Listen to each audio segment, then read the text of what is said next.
Paramashivoham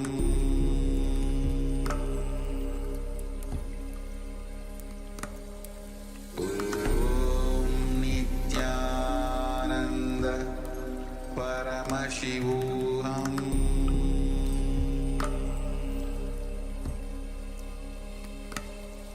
Om Nityananda Paramashivoham Paramashivoham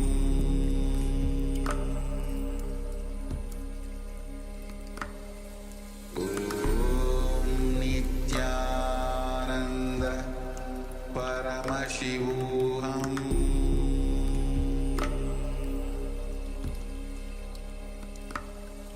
Om Nityananda Paramashivoham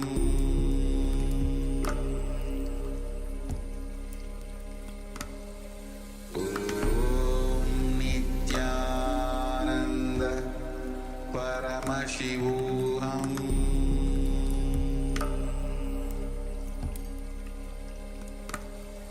Om Nityananda Paramashivoham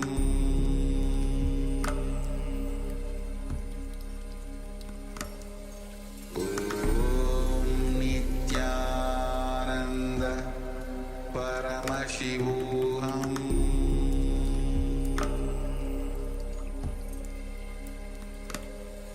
Om Nityananda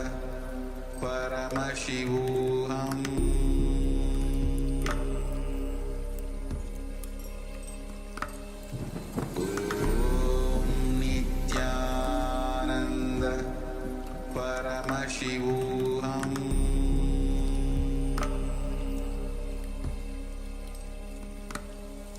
Om Nityananda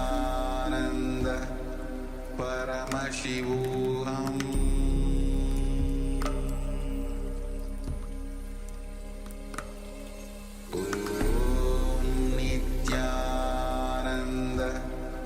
Paramashivoham Om Nityananda Paramashivoham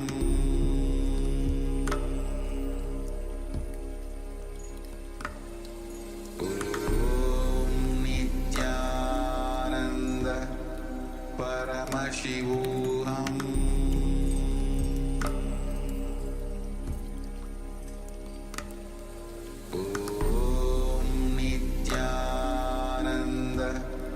Paramashivoham Om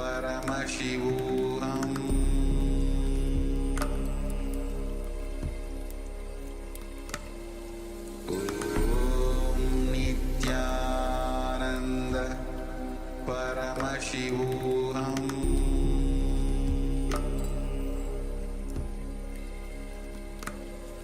Om Nityananda Paramashivoham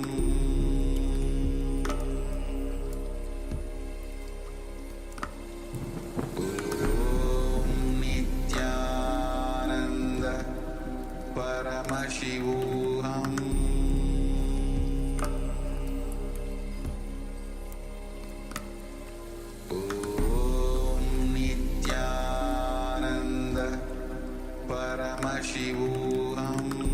Om Nityananda Paramashivoham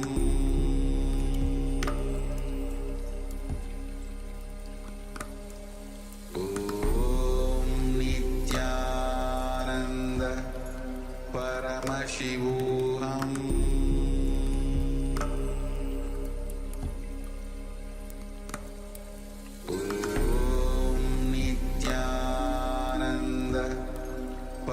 Paramashivoham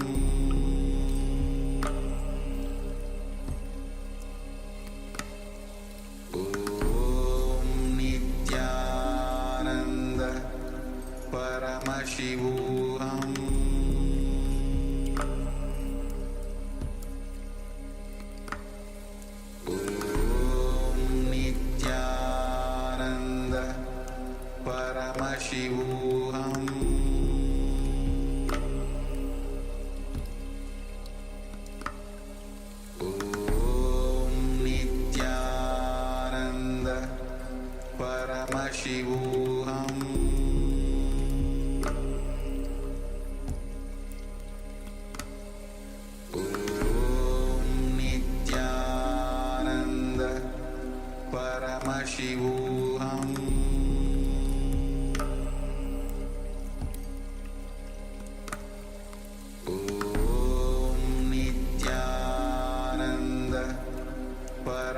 Paramashivoham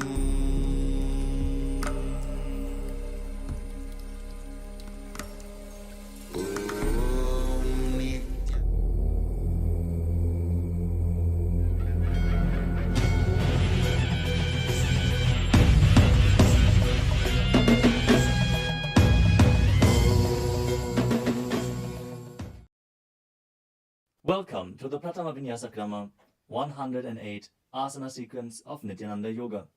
Before we start the yoga session, we request all the male bodies to please remove your upper cloth, for yoga is a ritual, and male bodies remove the upper cloth for any Hindu ritual. All the female bodies, please tie up your hair, and we request all the participants to please wear a black dress, apply vibhuti on your forehead. If you are a male body, apply it on the 16 places over your body. Apply kumkum and any aushadha from the Supreme Fund of Hinduism you have available. Wear your Rudraksha mala, the abharanam, to intensify the energy which you can hold throughout the yoga practice. Also, make sure to keep a Shri Yantra, which is a sacred mandala, in your room where you practice the yoga. If you don't have a Shri Yantra available, don't worry. We are projecting it in the background of our acharyas. Now settle down on your yoga mat and get ready for the ritual of yoga. Sit straight with your head, neck and spine in a straight line. Join your hands in namaskar mudra in front of your heart center. Close your eyes. Visualize Swamiji in your inner space as we chant the Sadguru Vandanam. Nityanandam Paramasukadam Kevalam Jnanamurtim Dvandvatitam Gaganasadrasham Tattvamasyaadilaksham Ekam Nityam Vimalamachalam Sarvadhi Sakshibhutam Bhavatitam Trigunarahitam Sadgurum Tam Namami. Next, we are going to chant the Shiva Mula mantra. Om Ham Haum Shivaya Namaha 11 times. Please follow along internally. Om Ham Haum Shivaya Namaha. Om Ham Haum Shivaya Namaha. Om Ham Haum Shivaya Namaha. Om Ham Haum Shivaya Namaha. Om Ham Haum Shivaya Namaha. Om Ham Haum Shivaya Namaha. Om Ham Haum Shivaya Namaha. Om Ham Haum Shivaya Namaha. Om Ham Haum Shivaya Namaha. Om Ham Haum Shivaya Namaha. Om Ham Haum Shivaya Namaha. We will be performing the Tadvachamanam, the ritualistic cleansing. Now keep your hand, the right hand, in the shape of a cow's ear in the Gokarana mudra, as our acharyas are demonstrating. Then take an udani of water, pour it into your right palm. We're going to chant a mantra thrice. Each time, sip the water from the bottom of your palm whenever the word Swadha is chanted. Om Atmatattvam Shodhayami Swadham. Take another udani of water. Om Vidyatattvam Shodhayami Swadham. Pour another udani of water into your palm. Om Shivadattvam Shodhayami Swadham. Now wash your right hand with the water from the Panchapacham and wipe your lips twice with the bottom of your thumb as we chant. Om Ham Hridayaya Namaha. Now wash your hand again. With the index, middle and ring fingers joined together, touch above the upper lip and below the lower lip. Wash your hand again. With the index fingers and thumbs joined together, touch the right nostril, the left nostril, and with the ring finger and thumb joined together, touch the right eye, left eye, and the right ear and the left ear. Wash your hand again. With the little finger and thumb joined together, touch the navel, the right chest and the left chest. And with all fingertips joined together, touch on top of the head, the right shoulder, left shoulder, and your heart center.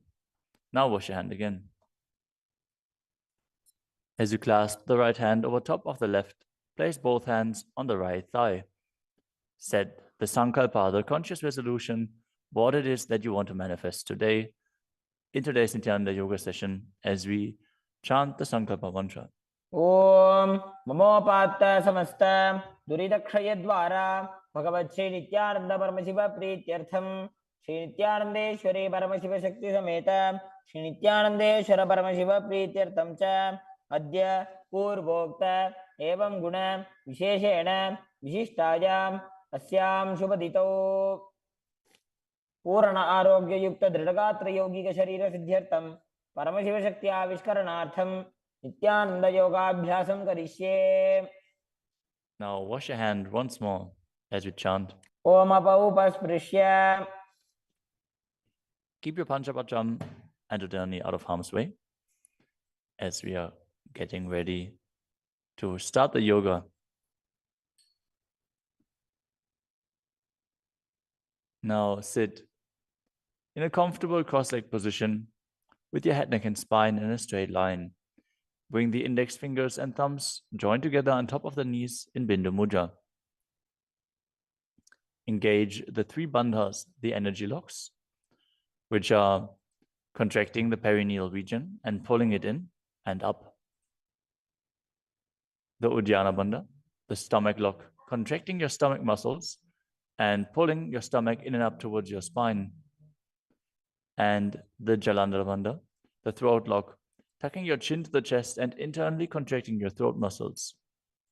Together they form Mahamudra Bandha, which is a great secret of the yogic practice and will enhance your yoga practice manifold.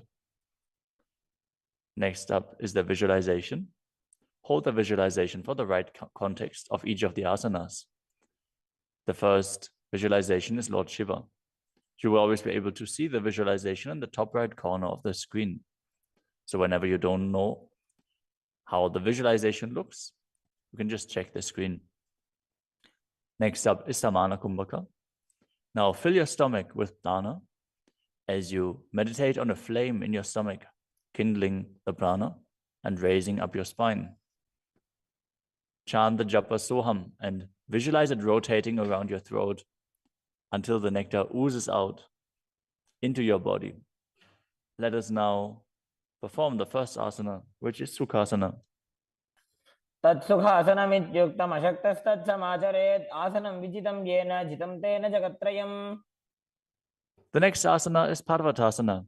Now bring your legs into Padmasana with the feet on top of the opposite thighs.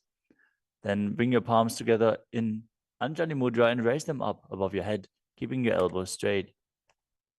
Engage all three bandhas, Mahamudra Bandha, as you visualize yourself as Mount Kailash. अथ वक्षे Mahadev पर्वतासनमङ्गलम्. The next asana is Halipavasana. Now bring the soles of your feet together in front of your body and hold the left hand by the right behind your back.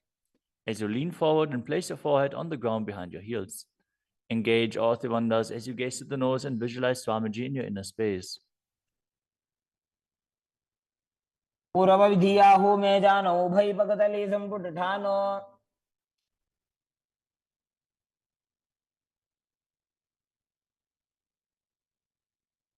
The next asana is Nagi Pavasana. Now keep the soles of your feet together and stretch your hands out in front of the feet, cupping your palms, placing them down on the ground as you place your forehead on the ground behind your heels. Engage all three bandhas and gaze to the tip of your nose, visualizing yourself as a snake. पूर्वविधिपर्यागाने नीचौ वेकहुनि फनास्यो लगाई.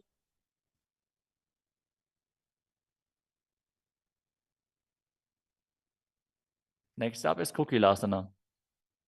Now hold the big toes with the index and middle fingers in Prana Mudra.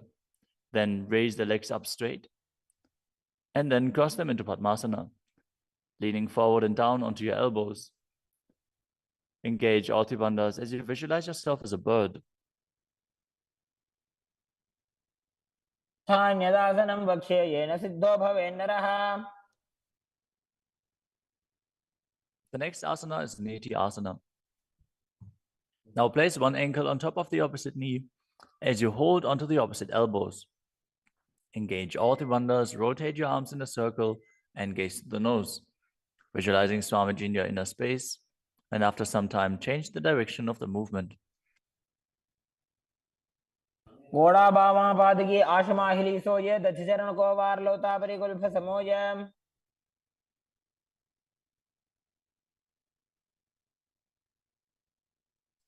The next asana is Gajasana. Now press your hands onto the ground, lifting your hips up high. Lower your head, then your chest, scooping the body forward and down again and again as you visualize yourself as an elephant. And perform Uddiyana Bandha, the stomach lock, and Mula Bandha, the root lock, as you do so. युज्यं पादाग्रे भूमौ कृत्वा लम्बी भूया मस्तकाग्रे निधाय.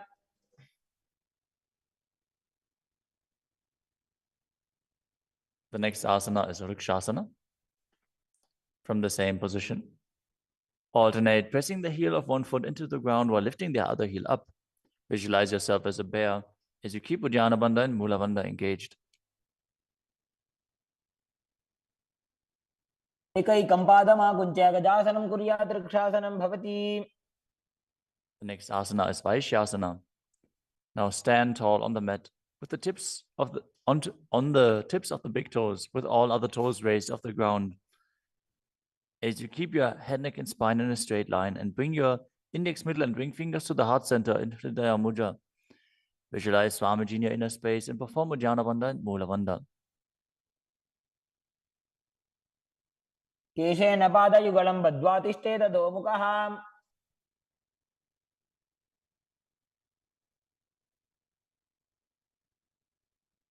Next up is the Urdhva Janukarana. Stand with your heels touching, toes facing outwards at a 45-degree angle, and the knees bend in Arimandi. Now, bring both hands to the chest with the elbows parallel to the ground. Then lift one knee up towards the center of your body, followed along with the respective hand as you make circular motions on both sides again and again.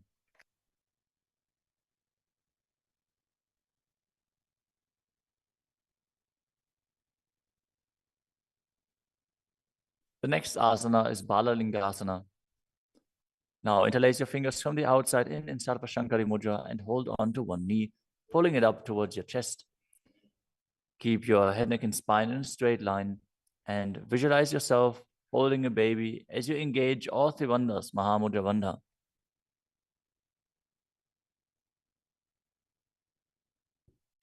एकं जानूरधियालिङ्ग्य स्थातव्यं बाललिङ्गनं भवति. You move on to Padapidanasana. Now take the foot and pull it behind towards your buttocks. Hold it with both hands. Be straight. Engage all three bandhas as you visualize Swamiji in your inner space. त्वैकस्मिन् पादतले कराभ्यां वेष्टयेत्तनुम्. The next asana is Natarajasana. Standing on one leg, hold on to one foot and extend it backwards as you lean forward and stretch your arm out in front in Bindu Mudra with the index finger and thumb touching as you visualize yourself dancing as Lord Nataraja and perform the Mula Bandha. उत्तानपादं क्रौञ्चं च मरीचिं वीरभद्रकम्. Now stand on the other leg and repeat Balalingasana on the other side, pulling the knee up towards your chest and visualize yourself caressing a baby. एकं जानूरधियालिङ्ग्य स्थातव्यं बाललिङ्गनं भवति. Now repeat Padapidanasana on the other side. Pull the other foot towards your buttocks and visualize Swamiji in your inner space, engaging all three bandhas. स्थित्वैकस्मिन् पादतले कराभ्यां वेष्टयेत्तनुम्. Now repeat Natarajasana on the other side, visualizing yourself as Lord Nataraja. पादं क्रौञ्चं च मरीचिं वीरभद्रकम्.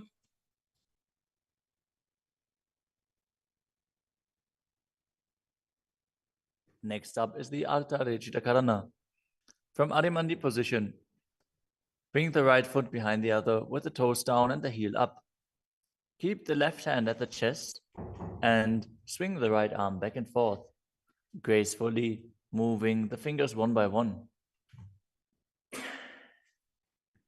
Now keep the right hand over top of the nose, uncross your ankles, and repeat the movement on the other side.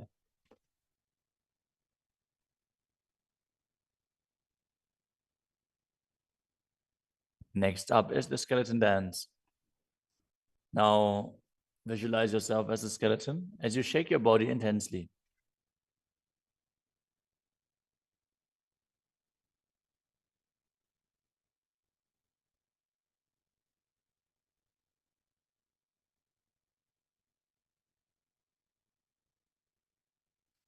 We move on to Karana. From Arimandi, with the heels together, toes pointing outwards and the knees bent, bring your hands above your head with the arms crossed, palms facing backwards. Now open your hips to one side and open the arms along above your head. Return to the center and repeat the movement on both sides again and again.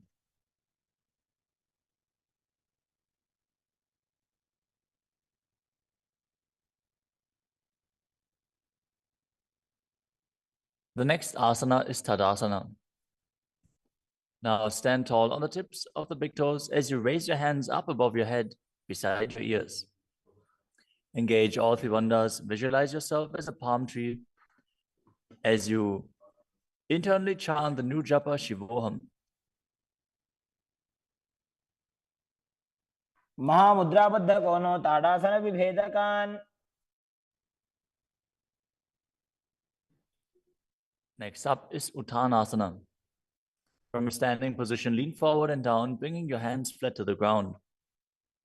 Take precaution in the case that you are a pregnant woman, for pregnant women shouldn't perform any of the forward bends. Now engage all three bandhas and bring your forehead towards the knees as you visualize Swamiji in your inner space.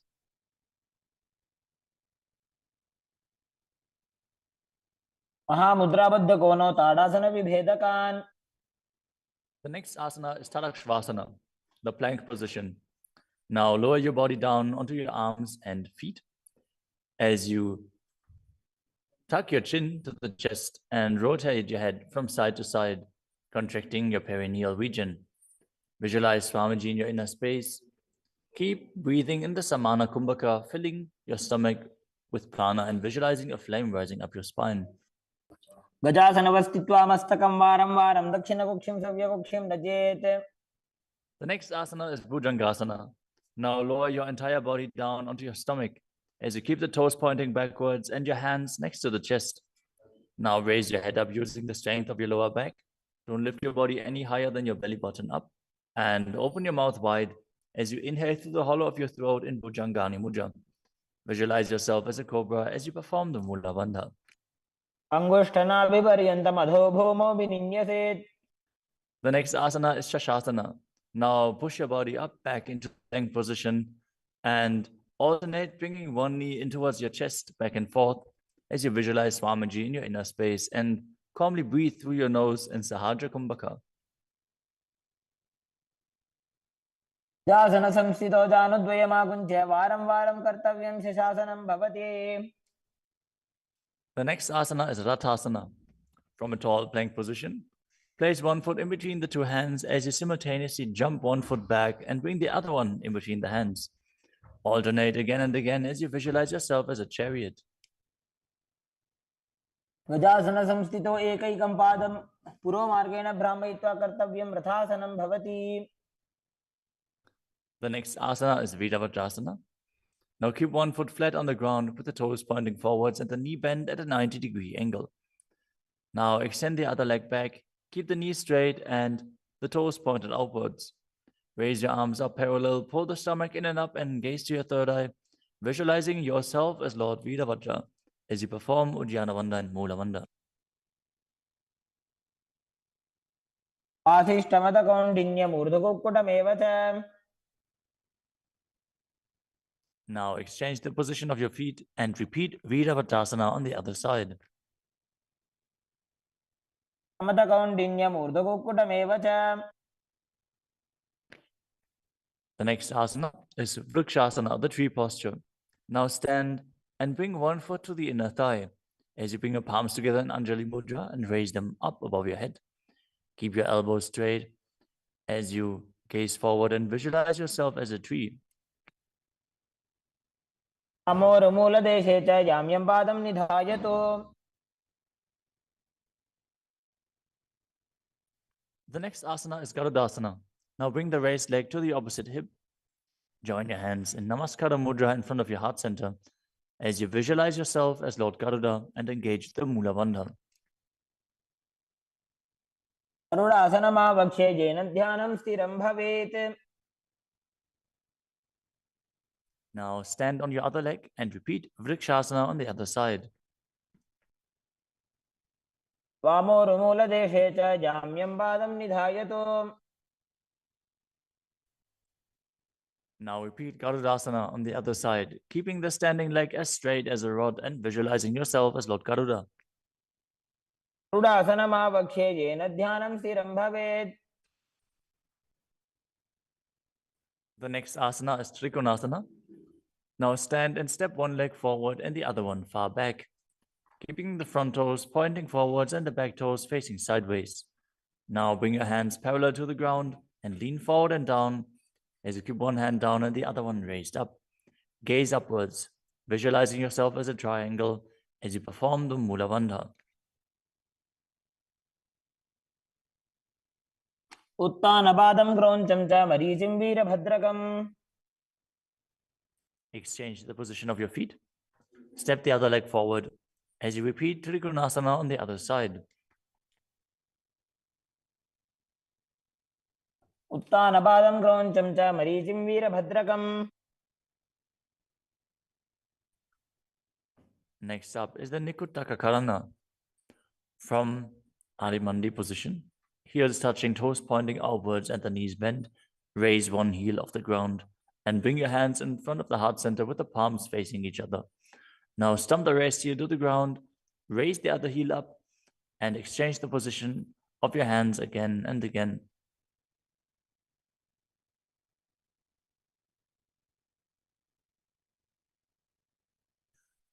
The next asana is Angushtasana. Now lower your body down onto the tips of your toes, placing the perineum on the back of your heels. Raise your knees off the ground and keep them together as you join your palms in front of your heart center in Namaskar Mudra. Visualize Swamiji in your inner space as you breathe in Brahmari Kumbhaka, buzzing like a bee on the inhalation and exhalation as you perform the Mula Bandha and internally chant the new japa Sadashivoham. बन्धासनमित्याहुः गोरक्षासनमेव च. The next asana is Saurasana. From the tips of the toes, extend one leg straight out with the heel down and the toes up.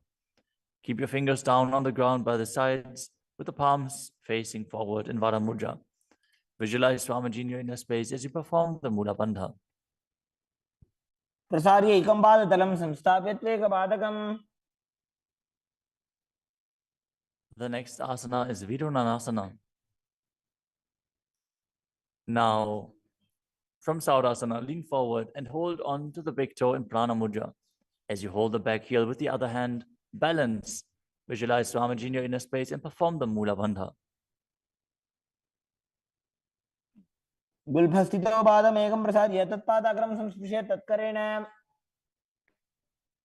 Now exchange the position of your feet. Stretch the other leg forward as you repeat Saurasana on the other side. प्रसार्य एकं पादतलं संस्थाप्य त्वेकपादकम्. Now again, lean forward and down, holding on to the front foot and the back heel. Repeating Vidunanasana on the other side. स्थितो पादमेकं प्रसार्य तत्पादाग्रं संस्पृश्य तत्करेण.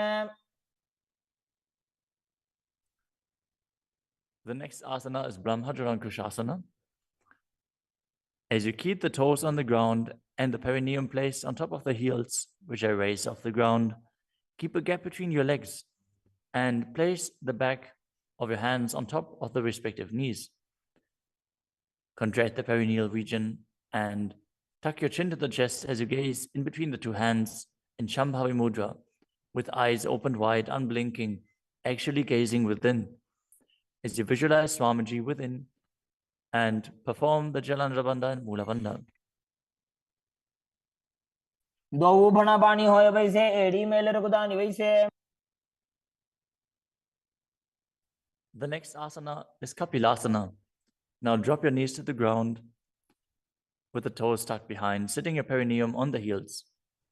as you keep your hands on top of the respective thighs and pull your stomach in and up, contract the perineal region, gaze to the tip of the nose and visualize yourself as Sage Kapila Muni. उभय पगदली समटारावे तिनकी Mahuli core मिलावे.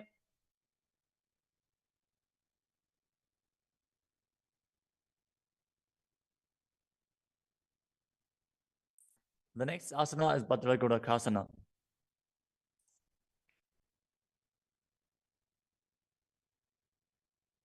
Maintain the same position as you shift your gaze up to the third eye. Visualize Swamiji in your inner space as you buzz like a bee in Brahmari Kumbhaka.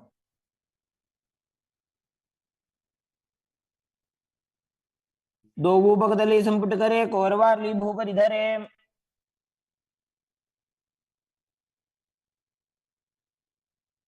The next asana is Suryasana. Now sit with your toes tucked, perineum placed on top of the raised heels as you bring your thumbs and little fingers together in Padma Mudra, opening up the palms resembling a lotus flower. Now raise your hands up above your head as you gaze up in between the gap between the palms, visualizing yourself as Lord Surya.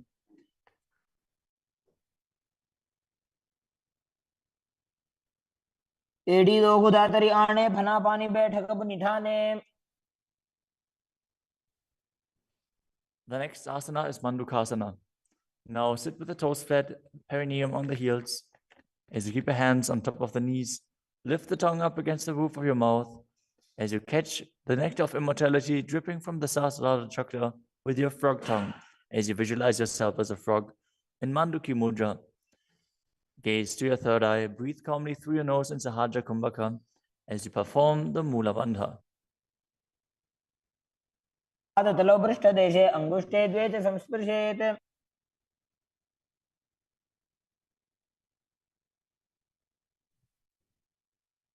The next asana is Uttana Mandukasana. Maintain the same sitting posture, but bring your hands behind your back, holding onto the opposite shoulders. Gaze to your third eye, visualize yourself as a frog as you keep your tongue pressed against the palate of your mouth in Manduki Mudra. Perform Uddiyana Bandha and Mula Bandha as you do so.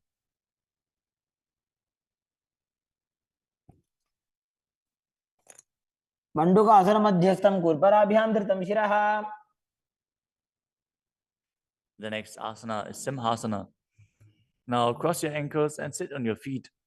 As you keep the knees wide, fingers spread on top of the knees, open your mouth wide, stick out your tongue and exhale forcefully as you gaze at the tip of your nose and visualize yourself as a lion.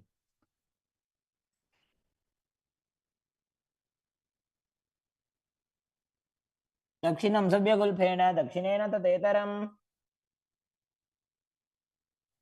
The next asana is Bhadrasana. Now sit with your heels under the perineum, the knees open wide, then cross your hands behind your back and hold onto the big toes in Prana Mudra.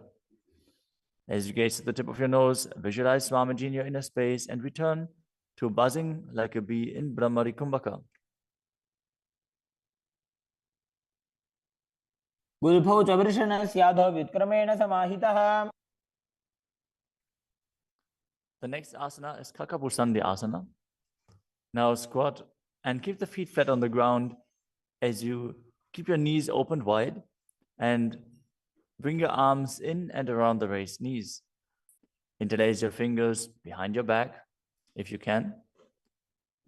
As you visualize yourself as a crow and gaze to the tip of your nose as you engage the Mula Bandha.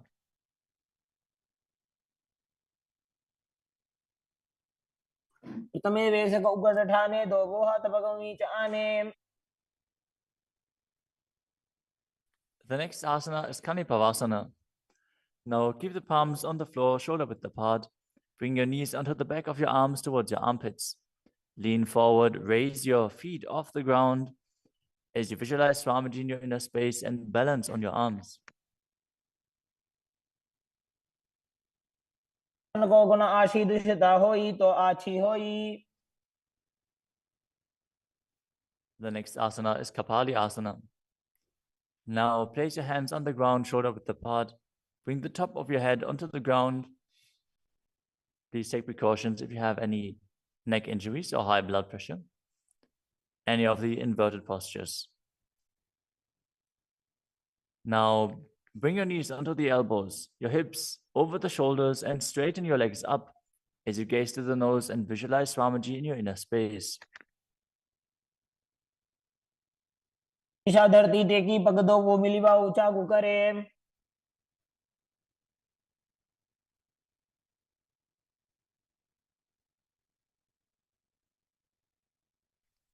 The next asana is Parshvamayurasana. Now squat on the toes with the legs together, twist your body and place both hands to the side as you align your elbows with the knee and hip and lean onto your arms, balance, extending your legs to the side. Gaze to your third eye as you visualize yourself as a peacock and exhale fully in Rechaka Kumbhaka as you hold your breath in the exhaled state. Perform the Mula Bandha as you do so.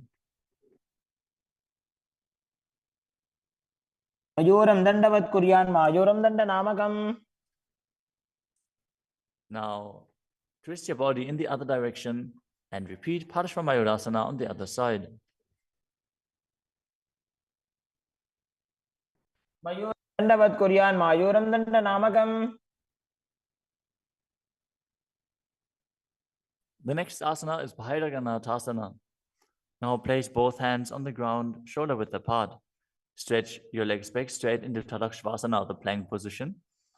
As you step one foot outside the respective shoulder and bring it in between the two hands. Gaze to your third eye. Visualize yourself as Lord Kala Vaidava. As you breathe in your Rechaka Kumbhaka and perform the Mula Bandha.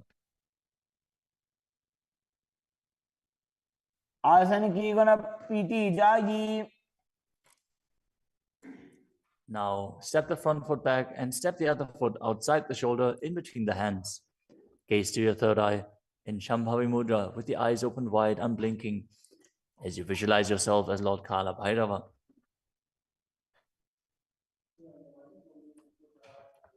आसन को गुण पीती जाई. The next asana is Unmukha Pitasana. From Tadakshvasana, the plank position, bring your forearms down on the ground as you walk your feet forward, raising your hips. Lift your chest and head up and gaze to your third eye, visualizing Swamiji in your inner space.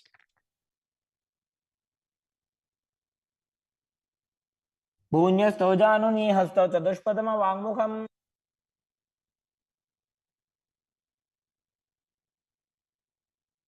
The next asana is Vashishthasana. From Tadakshvasana, rotate your body onto one hand and raise the opposite hand up.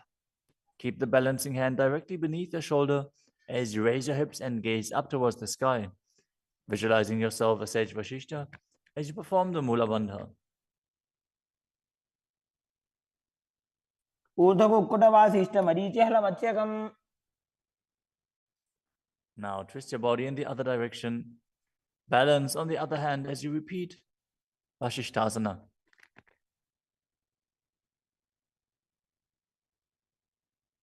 ऊर्ध्वकुक्कुटवासिष्ठ मरीचिहलमत्स्यकम्. Now come to a seated position and extend your legs out in front with the heel down and the toes pointing up. Now bring your hands under the buttocks with the palms facing up. Keep your spine straight, elbows close to your body.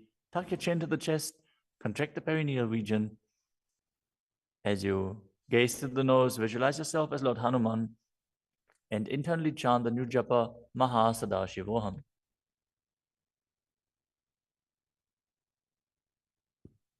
दो Booker की उभय हस्तेली कोरवारली मैले भेली.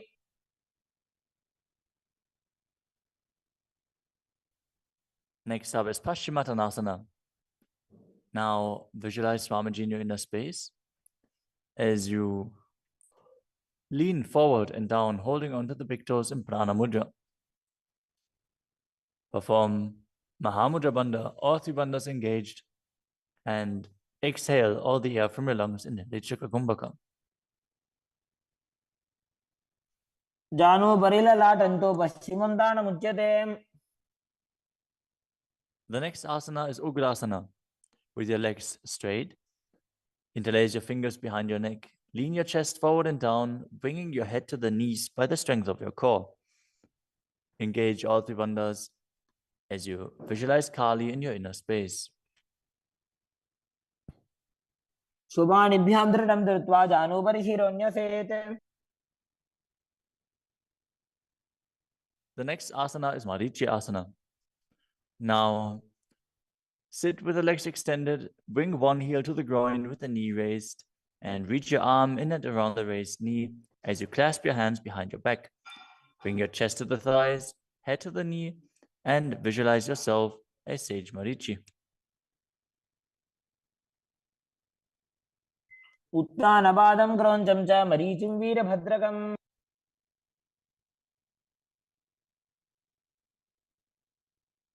Now drop the knee down to the ground and lean forward, holding onto the front foot with both hands. As you exhale all the air from your lungs, gaze to the nose, visualize Swamiji, and perform Mahamudra Bandha in Mahamudrasana. मुद्रां प्रवक्ष्यामि तन्त्रेऽस्मिन् मम वल्लभे. Now extend the other leg out. Bring the other heel towards the perineum with the knee raised. As you lean forward and interlace your fingers behind your back, in Marichi Asana on the other side. उत्तानपादं क्रौञ्चं च मरीचिं वीरभद्रकम्.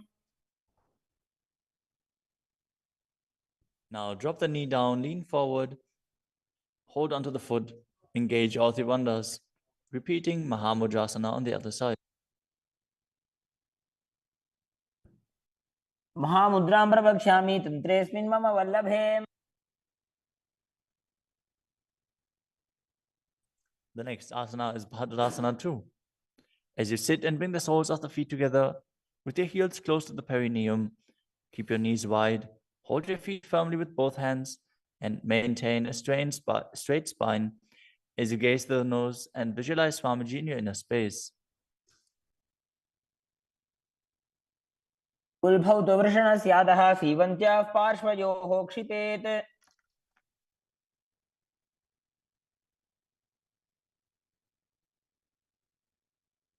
The next asana is Gvalipavasana. From Bhadrasana, extend your feet away from your body. Keep the toes together, heels apart, knees wide open. As you place your hands on the respective knees, tuck your chin to the chest and gaze to the nose. Visualize Swamiji in your inner space. Perform the Jalandhara Bandha and Mula Bandha. ध्रुव चरपट चौक कखियो सोई वाही विधियो कीजे सोई. The next asana is Joni Asana. Now sit, keep the soles of the feet together and the heels close to your perineum as you visualize the Yoni Mandala, which is projected on the screen. Now hold the soles of the feet as you lean forward and down and bring the forehead to the feet as you gaze to the nose and perform the Mula Bandha. दोगो बगदली संपुट करे एड़ी मेड़ के ढिंग धरे.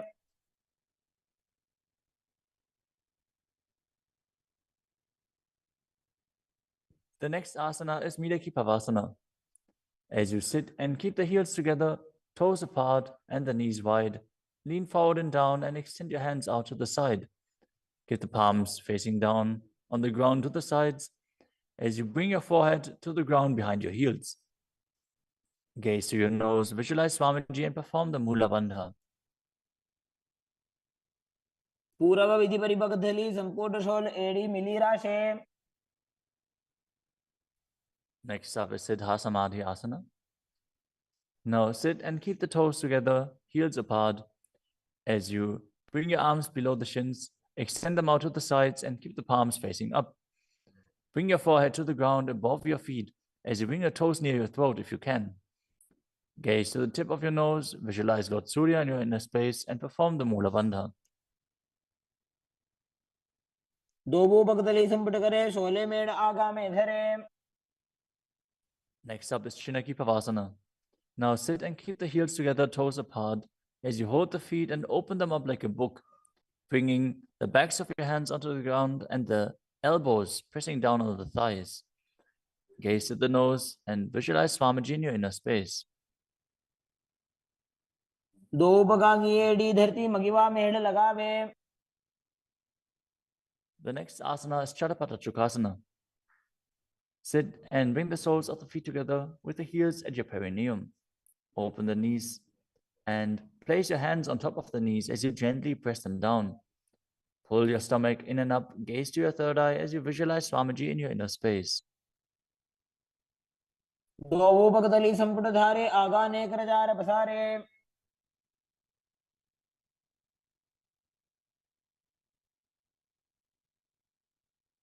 The next asana is Bhairavasana.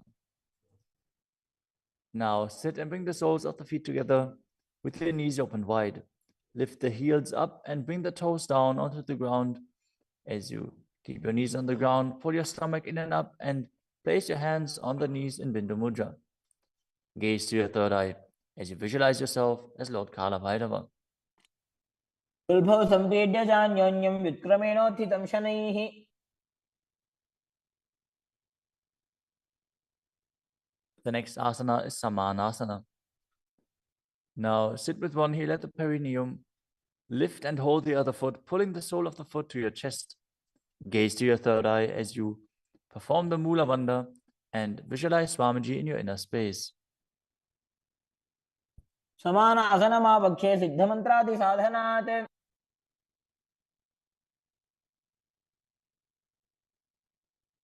The next asana is Apanasana.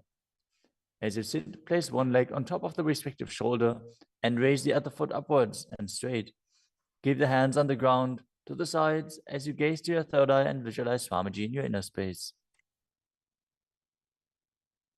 परं पादमेकञ्च स्कन्धे चारोऽपि यत्नतः. Now repeat Samanasana on the other side. Bring the other heel towards your perineum and pull the opposite foot towards your chest. समान आसनमावक्षे सिद्धमन्त्रादि साधनात्. Now repeat Apanasana on the other side. Bring the other leg over top of the respective shoulder, extending the opposite leg forward and up.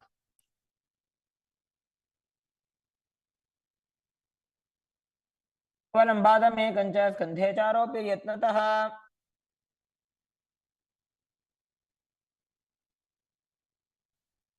Next up is Gomukhasana. Now sit and cross one leg over the other, aligning the knees at the center of your body with the feet by the opposite hips. Place both hands on top of the stacked knees as you gaze to the nose, visualize the face of a cow, and perform the Mula Bandha. Start breathing in Siddhkari Kumbhaka, pressing your tongue against the palate of your mouth without touching the teeth and hissing through your teeth while inhaling. Internally chant the new japa Om Nityanandoham. सव्ये दक्षिणगुल्फं तु पृष्ठपार्श्वे नियोजयेत्. The next asana is Anasuyasana. Now maintain the same posture. Hold on to the big toes of the feet in Prana Mudra as you gaze to the tip of your nose and visualize yourself as Rishika Anasuya. Engage Uddiyana Bandha and Mula Bandha. दक्षिण कोडो नीचो ठाने वावोता के ऊपर आने. Maintain the same position. Interlace your fingers behind your back and lean forward and down as you bring your chin over the knees, the nose towards the ground, and visualize yourself as Rishika Anasuya in Anasuyasana too. जीमणा गोदा की संधि उपरिड़ा वागोड़ा की संधि. The next asana is Garudasana too.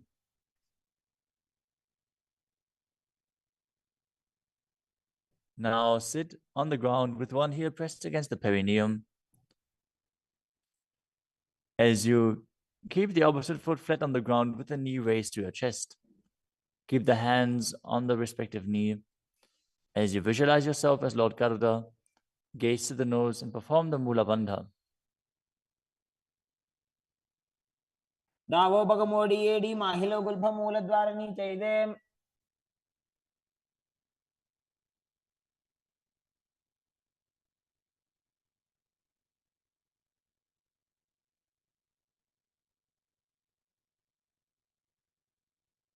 The next asana is Nadadasana.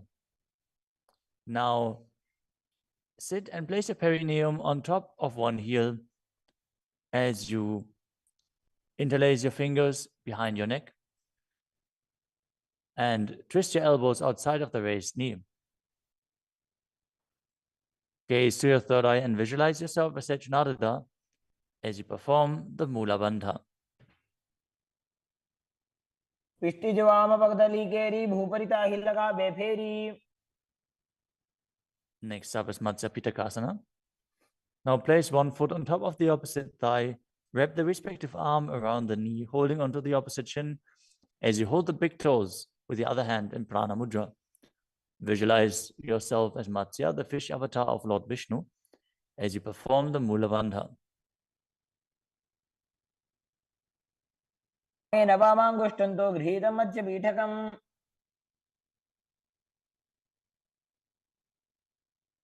Now slide your knees over top with the other knee on top, repeating the Gomukhasana position on the other side. Gaze to the nose and visualize the face of a cow as you keep hissing through your teeth without the tongue touching your teeth. Insecurity Kumbhaka.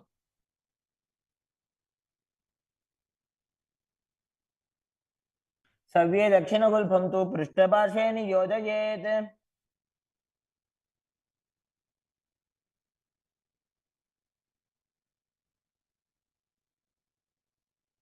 Next up is Anasuyasana on the other side. Hold onto the big toes as you visualize yourself as Rishika Anasuya.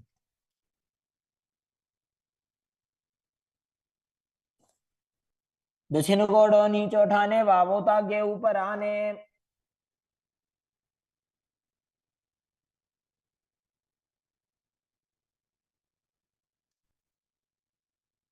Now, from the same position, interlace your fingers behind your back and lean forward and down, chin over the knees, nose towards the ground in Anasuyasana 2.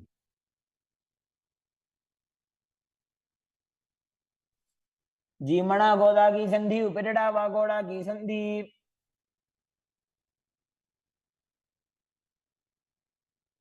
Now repeat Garudasana 2 on the other side, bringing the other heel towards the perineum, knee raised, hands on the knees, as you visualize yourself as Lord Garuda. डावो पगमोड़ी एड़ी माहिलो गुल्फमूल द्वार नीचैदे. Next up is Narudasana on the other side. Raise the perineum onto the heel, interlace your fingers behind your neck, and twist your elbows outside of the raised knee, visualizing yourself as Sage Naruda. पिष्टि जवाम पगदली carry भूपरिता हिलगा बेफेरी.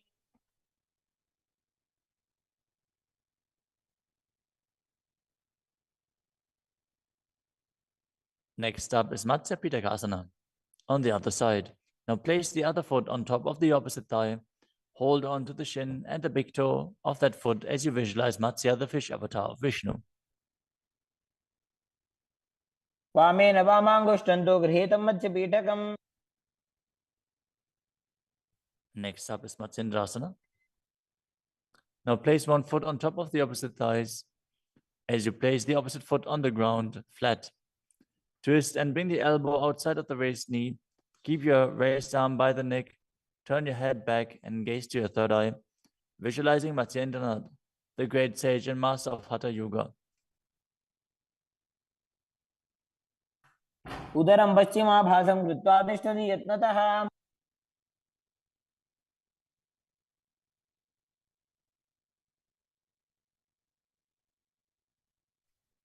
The next asana is Kubhasana.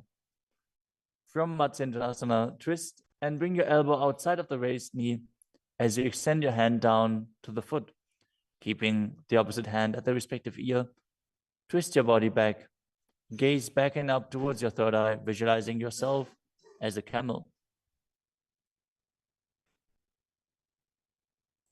आसन को गुण झोल हो जाए. Next up is Matsyendrasana 2. Keeping the hand extended down towards the foot, place your hand behind your body onto the ground as you gaze up to your third eye and visualize Matsyendranath.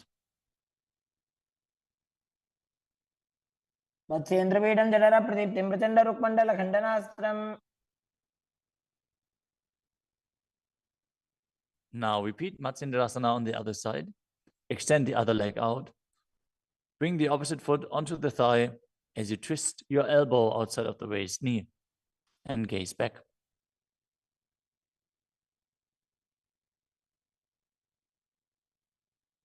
उदरं पश्चिमाभासं कृत्वा तिष्ठति यत्ततः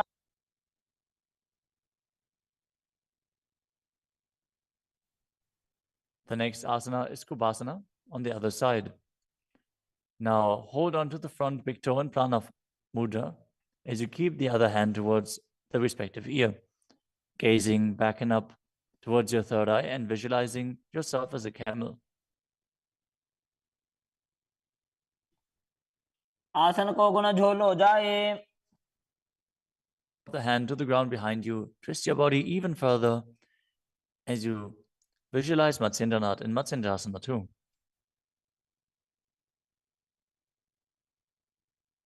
मत्स्येन्द्रपीठं जठरप्रदीप्तिं प्रचण्डरुक्मण्डलखण्डनास्त्रम् The next asana is Padmasana.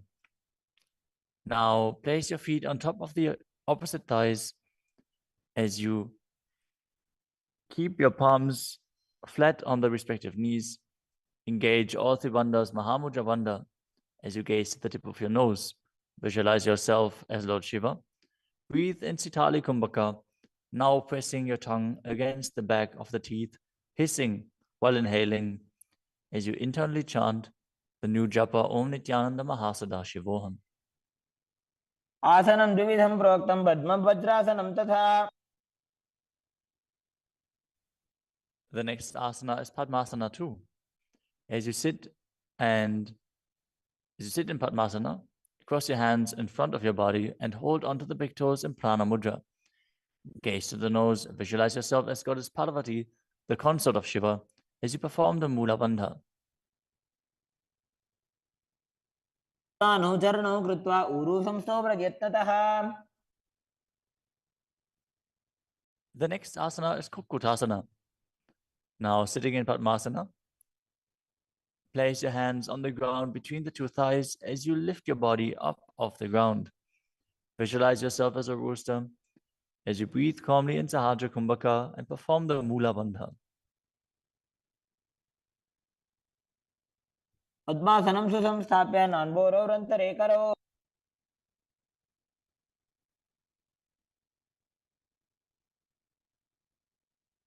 The next asana is Baddha Keki Asana. From Padmasana, raise up onto the knees as you bring your hands flat on the ground with the fingers pointing backwards. Keep the elbows together, press them against the navel, and then lean forward. Find balance and extend your knees up off the ground. Visualize Swamiji in your inner space as you perform the Mula Bandha.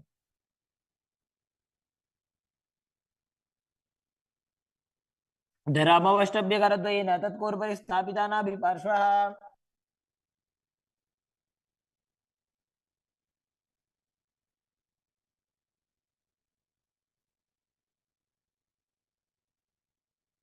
The next asana is Mayurasana. While on your knees, place your palms on the ground with the fingers pointing backwards. Keep your elbows at the navel, lean back, lean forward, find balance, and extend your legs up off the ground, visualizing yourself as a peacock as you perform the Sahadra Kumbhaka and engage the Mula Bandha.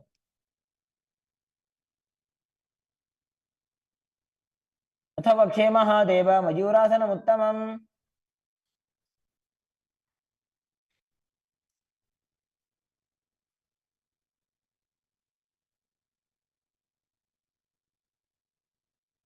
Next up is Makarasana. Lay down on your stomach with the feet pointing outwards and the forehead on the mat. Interlace your fingers behind your neck as you visualize yourself as a crocodile and perform the Mula Bandha. अध्यासशेते हृदयं निधाय भूमौ च पादौ च प्रसाद्यमानौ As you lay on your stomach, place your hands on the ground beside your chest. Raise your legs up, bring the thighs off the ground, visualizing yourself as a locust in Shalabhasana. अध्यासशेते करयुग्मवक्षो भूमिमवष्टभ्य करयोस्तलाभ्याम्. The next asana is Ushtrasana. As you lay on your stomach, bring your hands to the feet. Pull the feet down towards the ground outside of your hips. As you visualize yourself as a camel and perform the Mula Bandha. अध्यासशेते पदयुग्मव्यस्तं पृष्ठे निधाय विधृतं कराभ्याम्.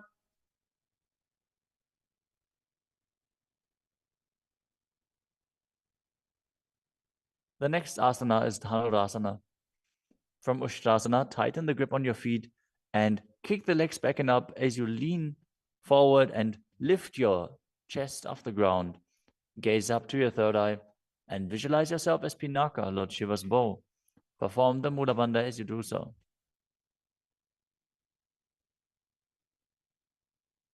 त्रिसार्यपादौ भुजदण्डरूपौ करौते पृष्ठे धृतपादयुग्मम्.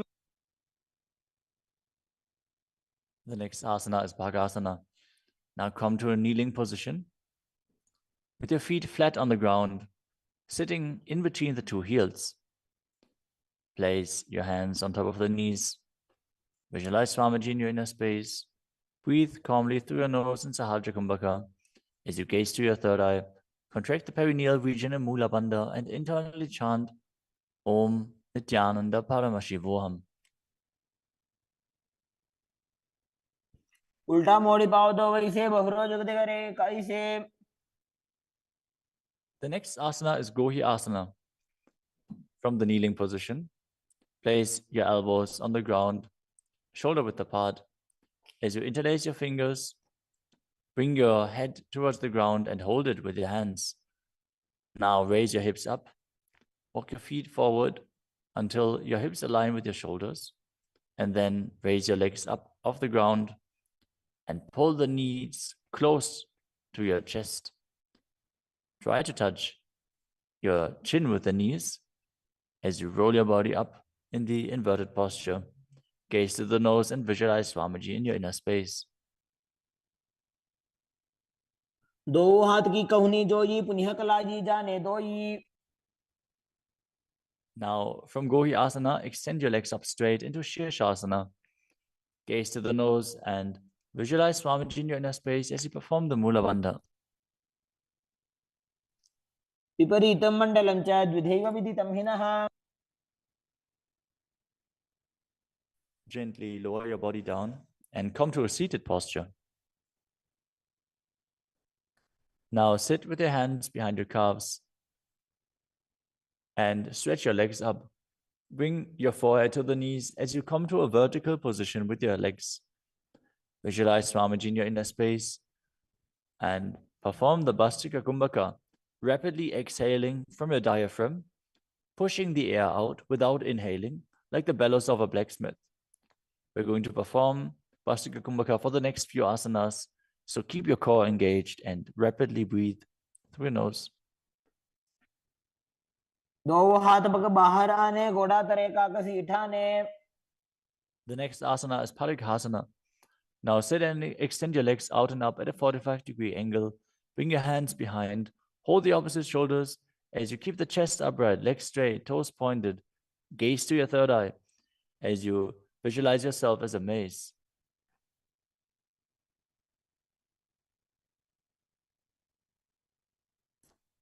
उत्तानशयनं कृत्वा पादौ मिलित्वा प्रसार्य. Keep breathing rapidly as you sit and extend your legs out and up at a 45-degree angle. Keep your arms parallel to the ground or bring them down to the ground as you gaze to your third eye and visualize yourself as a boat in Naukasana. तानशयनं कुर्पराभ्यां भूमिमवष्टभ्य. Next up is Rudrasana. Now sit and lift your feet up. Scoop your hands under the heels and pull the feet towards your chest. Keep your spine upright, gaze to the nose as you visualize yourself as Lord Rudra. Perform the Mula Bandha as you do so. पगदली संपूट करी हाथस्यो पग ऊंचाई. The next asana is Unmukha Pitasana too. Now lay down on your back with the feet flat on the ground, the knees raised up.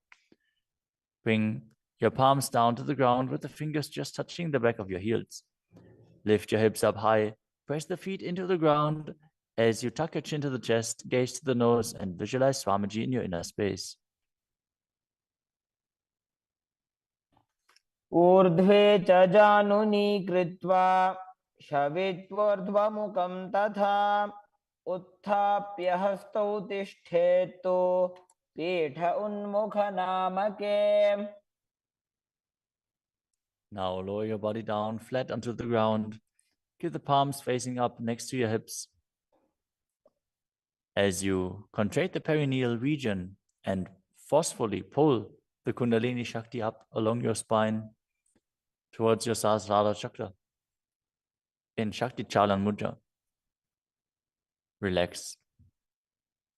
Completely unclutch from any micro movements of the body and mind. As you visualize that your body is dead and the Supreme Pontiff of Hinduism, Swamiji, is liberating you. Internally chant the Mahavakya, Om Nityananda Paramashivoham.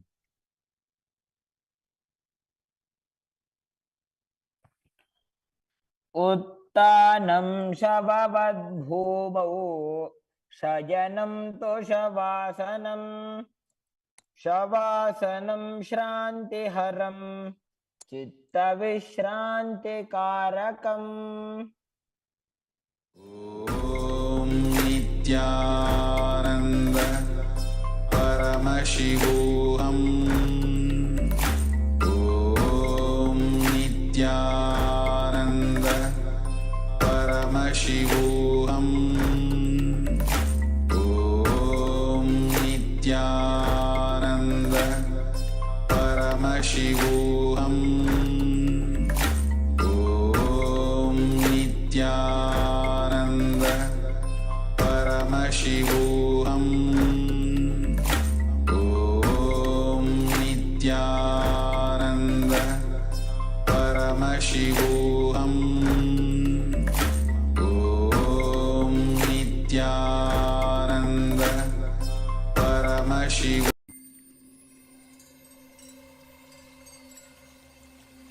I welcome you all with my love and respect. Let you all open all your three eyes. Om Nityananda Paramashivoham.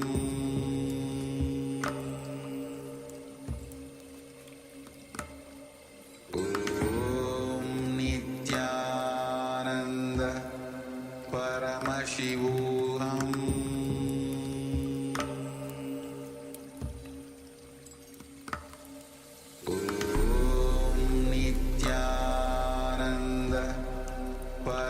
Paramashivoham.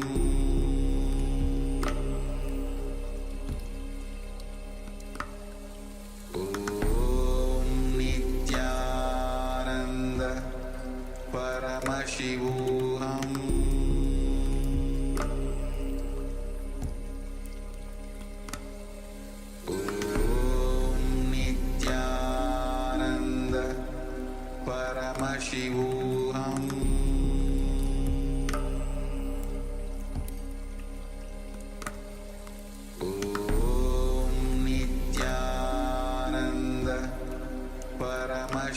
Paramashivoham. Om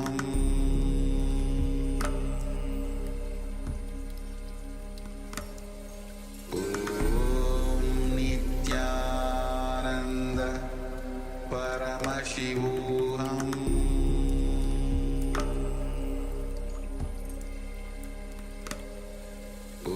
Om Nityananda Paramashivoham.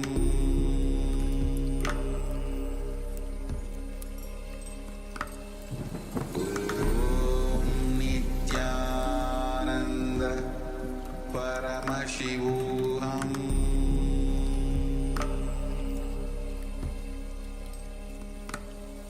Om Nityananda Paramashivoham.